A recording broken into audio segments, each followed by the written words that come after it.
Hey, hello. Hi, everyone. Welcome to today's Monday Live with the ADHD Advocate. And we have Eleni, one of our US coach. And we've also got Seb back again, who recently diagnosed ADHD that has been through university and the journey to university that we thought would bring him on, because today we're talking about overcoming rejection sensitive dysphoria on results day, which is coming up very soon, isn't it, Seb? I think Thursday, Lenny, this Thursday. Yeah, the 17th, I think it is. It's this Thursday. Yeah, so for we know with ADHDers, we can be a bit time blind. Maybe some ADHDers have forgotten it's this week, but it is this week. And, you know, for ADHD, really important that we kind of prep ourselves for these type of things, because with our RSD in particular and our emotional kind of dysregulation, these things can hit very hard if we're not kind of ready for it. So that's what we're going to just do today, is just to talk to Seb and just to discuss how, you know, how ADHD is best cope with RSD to get through this very difficult time. So yes, Seb, over to you. I guess I'll firstly ask you. So you went through the clearing process and you got obviously your results a few years ago now, I think. Yeah, 2016, 2017, something like that, yeah. Okay, and so I know this is it's quite a big ask, or maybe not actually, because ADHDs have very strong emotional memories as opposed to working memories. But yeah, how was it for you? How did you experience results day? I mean, results day for me, it was horrible because I knew I was only getting 2 A levels, so I knew that I wasn't going to have the grades that I needed. But there was like, everyone around you is so excited, they're gearing up for it. They're opening their results, they're getting good results. And like the first thing that you do, like the first thing that's when RSD kicks in is that like comparing yourself to other people immediately, no matter how you know potentially that it's not going to go well.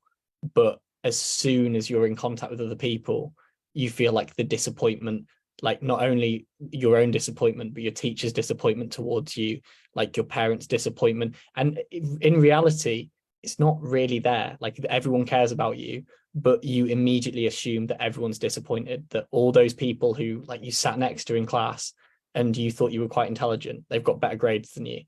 And so you just think like, well, you know, why? Like you judge yourself incredibly on it, and it makes it a really, really rough period. Yeah, Lenny, did you want to talk about, so for some viewers that don't understand what RSD is, and I guess, Seb, that's something you didn't know about at the time when that hit. You didn't know that you had ADHD and that a lot of this, what you're feeling, was RSD. No, I just honestly, like, I just felt like a complete failure, and like all the doors that I was going to be going through were closed to me. And like, what was I going to do? Then you can enter clearing, you can enter the workforce, you can. But all of those things, you suddenly have no self-esteem to go and do them because you've failed. And if you don't know you've got ADHD, it's even worse. But even if you know you've got ADHD, you're still going to be overcome by the feeling of letting people down. Like it sounds like just one like personal story. I mean, the day I dropped out of my exam a month before because I just knew I couldn't do it, like my teacher cried in front of me and was like, please don't do it, because it's going to affect their grade boundary, like their sort of results. And that just added to it to me, because I was like, I've let all these people down. But in reality, it's like, it's not your fault, but you are affecting people, and it just amplifies this whole sort of like feeling of failure, rejection, and yeah, it's not nice. But you raise a couple of really interesting points related to ADHD, many of which we talk about in coaching, but especially now as we talk about results day and clearing. And the first that comes to mind is boundaries. And the situation you just described with, you know, your teacher and her response or her reaction to your decision, you know, are two very separate things, but we ADHDers can tend to internalize and take on situations and problems that maybe we don't need to. And that to me sounds very much like the potential for that to happen. So recognizing that RSD can be part of this, and the ADHD diagnosis can just give some clarity around some of the situations and our responses, our emotions, and triggers, of course, that we see happening and that may well unfold over the next couple of days. And just to add, this is probably the first time for many of our students who are going to be faced with this type of rejection, whether it's from a university you are expecting to get into, or a career path, or a job that just isn't working out for now.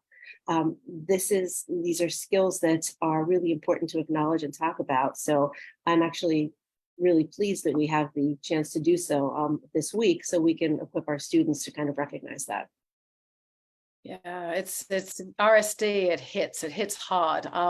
It's interesting. There's some talk that maybe RSD doesn't quite exist. I know that's kind of up for debate. Dr. Dodson in America is the one that kind of identified it as happening for at least 98% of ADHDers. I know in coaching for us, we see it 100% in every ADHD I speak to, at least. Definitely see RSD.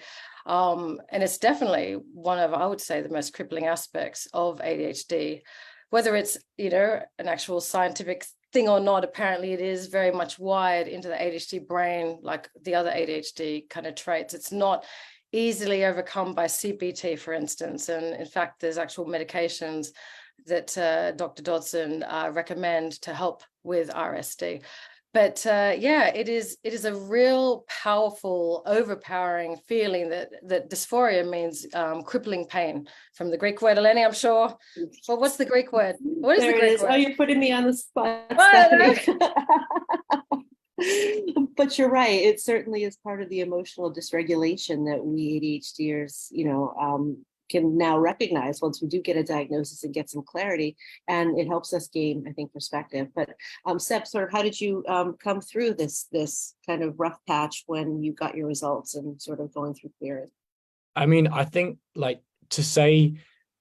I think the results day is actually, and the RSD results day is incredibly important and useful for an ADHD person, because I think because I didn't know I had it at the time, I wouldn't say I got through it successfully, and I didn't deal with it properly. And I think I 100% still feel the consequences of that now, because when you have such like a massive moment of RSD, if at that point you can understand it, regulate it, control it, then you're setting yourself up to be able to do that in the future. And I think it's something that I'm still learning to do now, because I didn't have the opportunity to do it then. I got diagnosed later. I wasn't exposed to coaching or anything like that when I was younger, so I didn't know about it. And I definitely still feel the sort of impacts of emotional dysregulation far more than I should, and maybe would have done, had I been able to combat it better at that point in my life.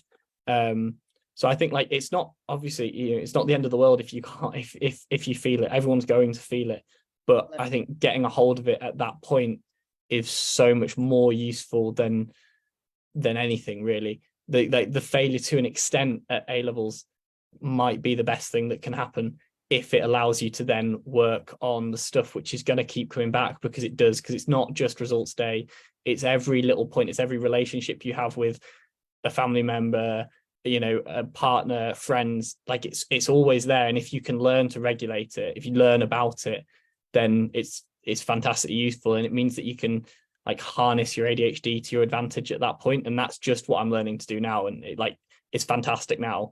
And I wish I'd had the opportunity to do it when I was younger. I don't know if that answered the question. Like, that's sort of how I feel about it, though.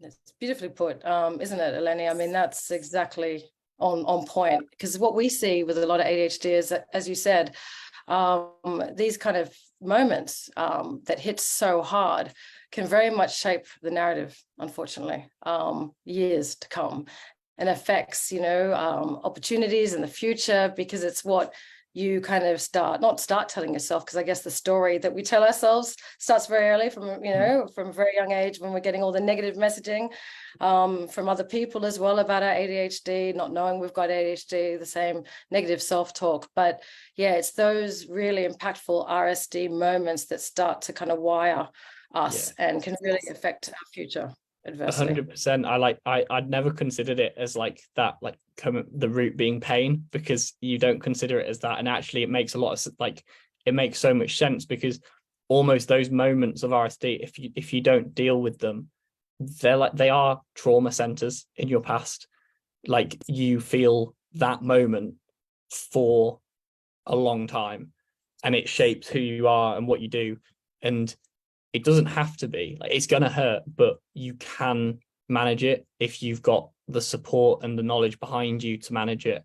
And I think like genuinely, like just the most impassioned thing from me would be just try and understand it, because it's not worth allowing it to be like a trauma center, because I think that's what it is. Because I'd never considered it like pain before, and it is like it's painful, really painful. You mentioned something quickly, Seb, that you thought your experience was actually, in retrospect, quite positive, if I heard you correctly, in some way. How would you, could you just clarify that for us a moment? Yeah, like for me, it's positive because it's sort of it's put me in the position where I am, because like I had to then go out and like fight really hard, and I took like a bizarre path, and that's sort of, I've been lucky. So like for me, it's a positive experience, but it doesn't feel like a positive experience at the time. But the fact that you got RSD means you got ADHD, which means you're gonna do fantastically whatever. Just try and fight it the best you can. Wise words. Yes. Yeah, no, and that's exactly what we want to help you to do. And so we're hosting 2 free webinars. The first tomorrow night at 6 p.m, where we're going to be helping you better understand RSD, understand the clearing process. Seb's going to be discussing kind of what that looks like, and give you some tips around how to handle that on results day morning. And also, yeah, we're going to help you get perspective and just make sure that you are telling a more empowering story about yourself, and holding that space for yourself, so that you don't get too badly affected by the RSD. But it will hit, but we can help you navigate it more easily. So that's the aim of the webinar on Tuesday night. And then on results day, we're doing another free webinar at 6 p.m, where we will be, obviously, it's a great space for you to kind of process what's happened, sharing with peers with ADHD that are in the same boat. Shame dies when stories are shared, we've said before. So yeah, definitely do join us. We'll provide the links to the register for those webinars, and Eleni, Seb, and I will be on both webinars to help support you and look through that ADHD RSD lens. Yeah. Thanks, Seb. Thanks, Eleni. Yes. Thank you. We'll see you tomorrow. Yes, come and join us. Bye. Bye-bye.